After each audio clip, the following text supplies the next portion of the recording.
Со солзи во очите и цвеќиња в раце. Белграѓани во редици чекаа да се помолат и да одадат почит на убиените на годишнината од масакрот во основното училиште Владислав Рибникар. Точно во 8:41 изутрина, сите српски медиуми ја прекинаа програмата, моментот кога згаснаа животите на 9 ученици и училишниот чувар. Гледката пред училишната зграда никого не остави рамнодушен. На посебно плато беа поставени фотографии и имиња на убиените.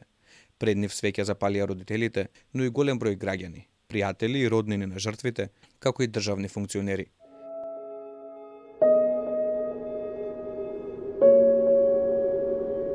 Пред влезот на училиштето е поставена просторна уметничка инсталација наречена Превез на плачот, а улиците околу објектот се наречени Простор на тишината. Граѓаните подготвили иницијатива за воспоставување и меморијален центар за жртвите од ова масовно убиство, додека пак Националната радиотелевизија Србија подготви документарен филм насловен Болка во чест на убиените.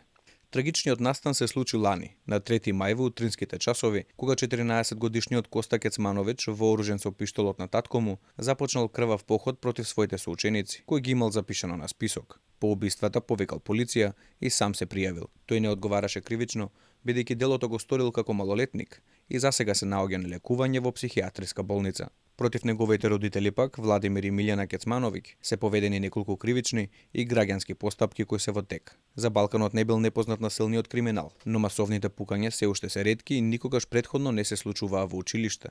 Владата на Србија, ден по масакрот, започна акција за собирање оружје. При тоа одземајќи 80.000 парчиња оружје и муниција. Тимовите за поддршка понудија советување, а полицајци беа распоредени во училиштата во Србија заради безбедност. Шокот и гневот поради покотниците минатата година предизвикаа повеќе месечни улични протести со барање за оставки од највисоките функционери и забрана на главните медиуми кои шират говор на омраза и нетрпеливост.